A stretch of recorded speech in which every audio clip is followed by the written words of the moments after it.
Mélanie Gomez. La santé et le bien-être, c'est sur Europe 1 et nous sommes avec vous depuis 15h pour une émission coronavirus aujourd'hui. Toujours à mes côtés, le docteur Jimmy Mohamed. Et pour cette dernière séquence de l'émission, nous sommes rejoints par Catherine Blanc, sexologue et psychanalyste à Paris. Bonjour Catherine. Bonjour Mélanie, bonjour Jimmy. Alors aujourd'hui, peu de questions auditeurs ou d'auditrices, puisque on se pose tous des questions avec le coronavirus. Je l'ai dit, vous êtes sexologue, mais vous êtes aussi psychanalyste. Et donc avec vous, on va essayer de comprendre ce qui se joue un peu psychologiquement chez les Français en ce moment. D'abord Catherine, est-ce que c'est normal d'avoir peur en ce moment avec tout ce qu'on entend dans les médias, etc.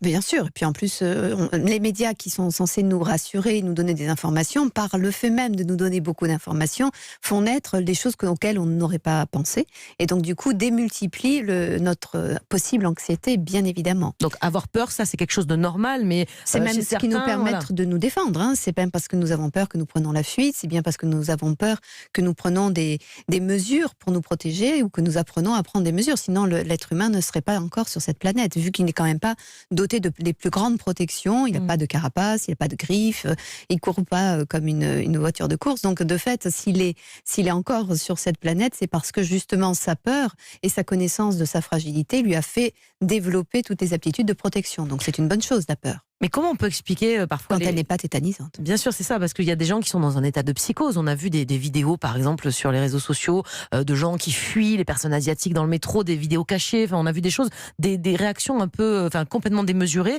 D'où ça vient cette psychose chez des gens qui ne sont pas forcément des hypocondriaques ou en temps normal, Mais parce que dans le développement psycho-affectif de l'individu, il y a des phases qui sont des phases de grande fusion avec l'autre et des phases qui sont des phases de mise à distance de l'autre. À commencer par la mère, c'est-à-dire dans un premier temps, maman c'est une bonne maman et après c'est une mauvaise maman.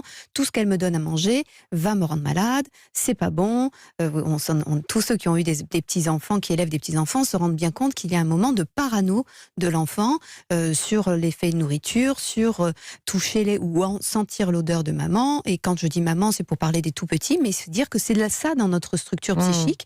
Et donc du coup, il y a la peur de l'étranger, du étranger à moi, et ce qu'il risque de transformer en moi. C'est ce qui fait d'ailleurs l'origine du racisme et puis de l'hypocondrie, etc. Donc, en cas d'épidémie, comme c'est le cas pour le coronavirus, eh bien évidemment que ça fait rejaillir notre capacité à prendre de la distance par rapport à cette peur de l'étranger qui est structurelle de la psyché humaine. Très bien, Jimmy. On nous recommande actuellement, à juste titre, de ne pas serrer la main, de ne pas se faire la bise. Est-ce que ça veut dire que l'absence de contact physique va faire qu'on va un peu se replier sur nous-mêmes? Est-ce qu'on peut éviter ça en compensant peut-être par des gestes qui pourraient compenser ce contact?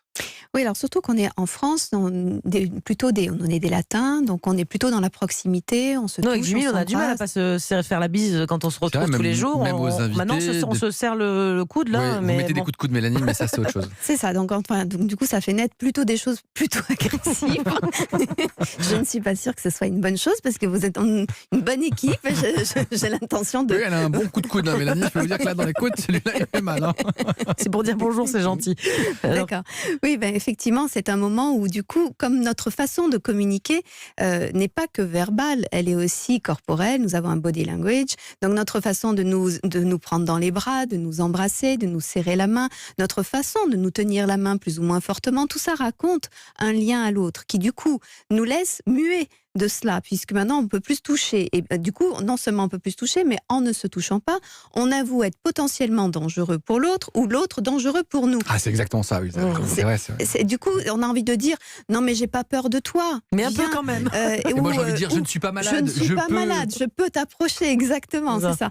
Et évidemment, ça brouille les liens et les relations où il va nous falloir trouver d'autres façons délicates de concevoir l'autre. Alors on peut revenir à l'indienne avec un salut, on peut revenir, voilà, on peut se lancer dans le côté indien, effectivement, dans le namasté, pourquoi pas, allons-y pour des choses douces. Mais voilà, notre culture n'est pas celle-là. Notre culture est plutôt de s'embrasser de façon très, très, très physique. Donc là, évidemment, il va y avoir un repli et du coup une sorte de défiance quant à l'autre qu'il va nous falloir apaiser d'ailleurs. Alors là, on vient de parler de l'impact finalement sur la vie sociale, enfin au travail, entre collègues ou dans la famille même. Est-ce que cette psychose ambiante, entre guillemets, elle a un impact aussi sur la sexualité finalement? Dans ces périodes de repli, on se retrouve chez soi, on sort moins, on va moins à des fêtes, on va pas à des concerts. Du coup, on peut pas avoir aussi un moment où il va y avoir peut-être un peu plus de relations sexuelles. On se replie aussi sur ça. Alors, Pourquoi pas, Mélanie, je welcome pour si Un tel est témoignage peut-être. Non, mais on essaye d'avoir il peut y avoir des conséquences positives aussi. Il peut y avoir des conséquences positives de se retrouver justement en disant tu es la personne que je ne crains pas par rapport à tout le monde que je crains en effet, et du coup se donner l'occasion d'une proximité. Ou au contraire, c'est aussi quelque chose qui peut gagner, qui fait que le repli se fait intérieurement, quand bien même intellectuellement on peut penser qu'il n'y a pas lieu d'être vis-à-vis de son partenaire, et craindre justement, alors ça peut faire des bébés si on se retrouve comme vous le dites, ou au contraire ne pas faire de bébé par peur de la contamination. Or il y a dans la psyché humaine aussi une confusion entre fécondation et contamination, puisque c'est l'autre qui va me transformer.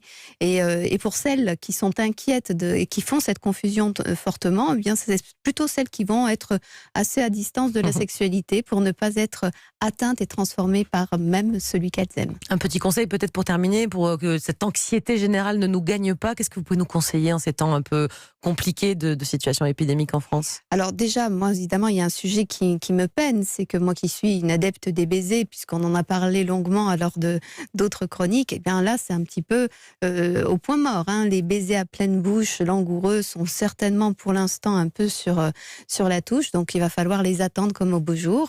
Eh bien peut-être, je ne sais pas, se dire qu'on a d'autres choses à inventer, des projections à faire, comme on prévoit des vacances, comme on prévoit les beaux jours, comme on prévoit le retour de ces liens de douceur. Donc pour l'instant, eh bien, je ne sais pas. C'est un peu la dèche quand même, Catherine. Là vous ramez aujourd'hui. Non, mais qu'est-ce que vous voulez que je vous dise? Faites raison. La cuisine. Voilà. Et patientez, on sera des bisous plus tard. Voilà, et on Très sera bien. des bisous plus tard parce que c'est quand même trop bon les bisous. Très bien. Merci beaucoup Catherine pour tous ces conseils.